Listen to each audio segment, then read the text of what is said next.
Moin, grüß dich. Wenn du auf dieses Video geklickt hast, dann geht's dir, wie es mir vor einem Jahr ging. Du hast irgendwo ein geiles FPV-Video gesehen, hast jetzt richtig Bock, hast ein bisschen gegoogelt und hast gemerkt, das ist ganz schön kompliziert. Ja? Hast dich vielleicht gefragt, was für eine Drohne soll ich mir kaufen? Vielleicht direkt so ein großes Monster oder vielleicht doch ein bisschen was Kleineres? Boah, aber dann kommen schon die nächsten Fragen. Ja? Welches Videosystem benötigen wir? Welche Akkus brauchst du? Die müssen auch noch geladen werden. Und Werkzeug, Lötkolben. Die Teile gehen kaputt, nicht die Akkus, aber die Drohnen. Ihr merkt schon, das ist ein kompliziertes Hobby, es ist super schwierig, es ist vor allem bockteuer. Es ist wirklich kein billiges Hobby, gerade am Anfang nicht. Dann geht's, wenn man einmal diesen ersten Berg überwunden hat, dann ist es eigentlich ganz okay.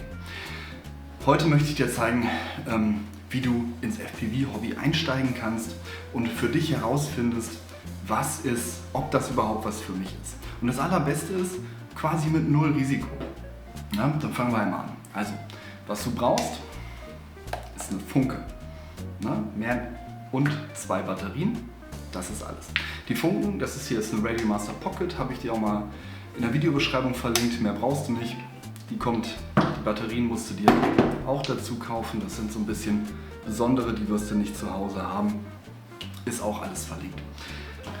Und natürlich, die Funke muss auch mit dem PC sprechen können, ein USB-C-Kabel. Aber eins, was Daten übertragen kann, nicht nur eins zum Laden. Das ist auch wichtig, wenn es nicht funktioniert, liegt es wahrscheinlich an eurem USB-C-Kabel. Aber wie will man jetzt nur mit dieser Funke das Drohne fliegen lernen? Das ist eigentlich relativ simpel. Es gibt digitale Simulatoren für FPV-Drohne fliegen. Da gibt es eine ganze Menge von, die sind auch mittlerweile sehr gut entwickelt. Ich benutze dafür Liftoff. Liftoff kannst du dir auf Steam kaufen. Da kostet das 20 Euro. Ich habe es jetzt hier schon, ja doch 20 Euro. Okay, wenn du die Funke dann hast, brauchst du ein USB-C-Kabel, schaltest die einfach an. Welcome to HTX. Und die Radiomaster Pocket hat hier oben USB-C-Anschluss. Der ist dafür da, wenn du die mit dem PC verbinden möchtest, oder hier unten ein zum Laden. Beides zusammen funktioniert nicht. Also ihr müsst euch schön aussuchen, was ihr machen wollt. Na? So, wenn ihr das dann eingesteckt habt, dann bekommt ihr eine kleine Meldung, zu was ihr die Funke benutzen wollt.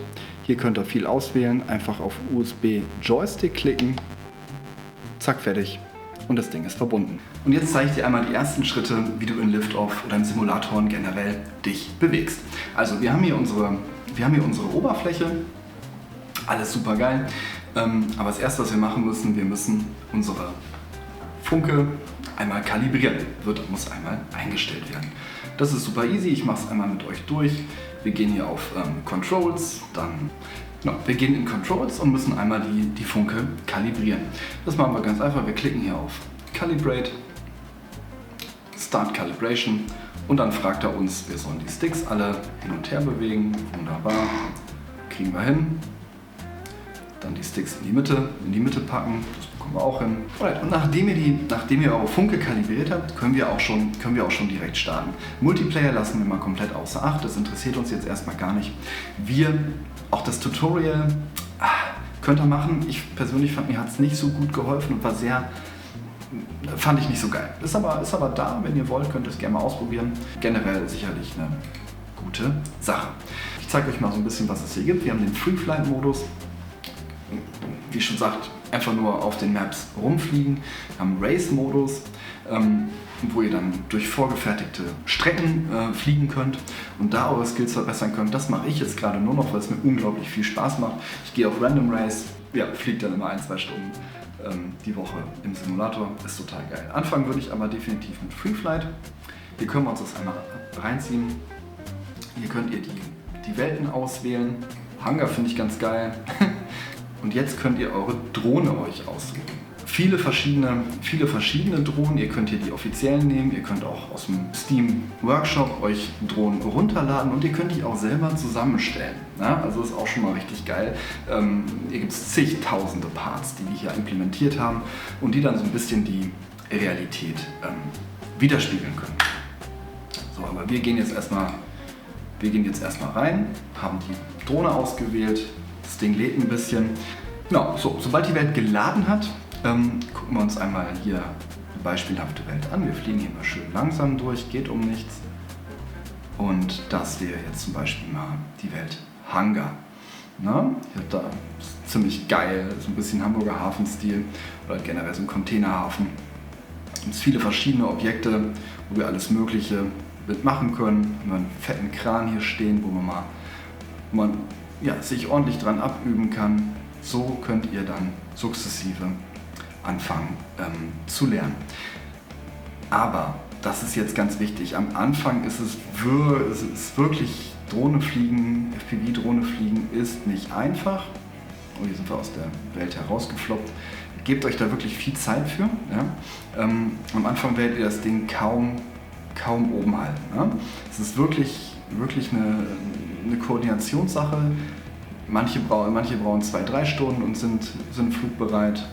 Ich habe auch ordentlich länger gebraucht. Ich hatte mich erst so nach 10 Stunden wirklich sicher gefühlt mit meiner Drohne, dass ich wirklich auch mal rausgegangen bin in die echte Welt.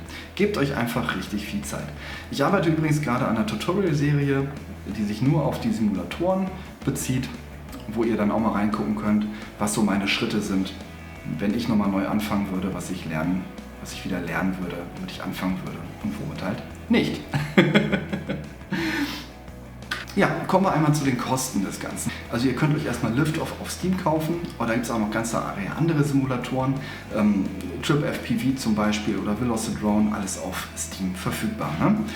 Wenn ihr jetzt merkt, das ist nicht für mich, dann könnt ihr, wenn ihr weniger als 2 Stunden gespielt habt, den Simulator auch wieder zurückgeben auf Steam, kostenlos. Ne? Das heißt, ihr habt also damit auch schlussendlich kein Risiko. Die Funke kostet je nach Anbieter 80 €, ob ihr sie aus Deutschland kauft oder ob ihr die aus China importieren lasst, dann dauert es länger, ist aber in der Regel ein bisschen günstiger. Ne? Dazu kommen noch die beiden Akkus, die ihr unbedingt braucht. Ohne die Akkus geht es einfach nicht. Die kosten nochmal ein 20, Funke 80, der Simulator Nummer 20, bist du mit 120 € dabei. Und kannst wunderbar ausprobieren. Macht mir das Hobby Spaß, kann ich damit weiterarbeiten.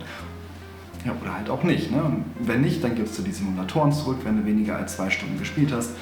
Kannst die Funke auf eBay auch wieder verkaufen, nahezu verlustfrei. Da werden die auch so für zwischen 60 und 70 € gehandelt. Also von daher ein risikoloser Einstieg meiner Meinung nach. Komplett digital, von zu Hause aus, ideal für den Winter. Ihr macht nichts kaputt, ihr macht eure Drohne nicht kaputt, bringt niemanden in Gefahr. Super geil, mit Simulatoren zu starten, das ist genau die richtige Art und Weise. Wenn du wissen willst, wie du weitermachen kannst, dann abonniere doch einfach den Kanal. Ich release jetzt eine ganze Serie, die ist schon quasi vorproduziert, wie man wirklich am Anfang seine Drohnenskills schnell und solide aufbauen kann. Das wird so eine 5- bis 10-teilige Videoreihe, wirklich von dem blutigen Anfänger bis zum ersten coolen Freestyle-Trick. Habe auch schon ein paar Videos produziert, beziehungsweise sind auch schon einige Videos auf diesem Kanal, kannst du gerne abchecken und bis dahin, stay safe, pilot.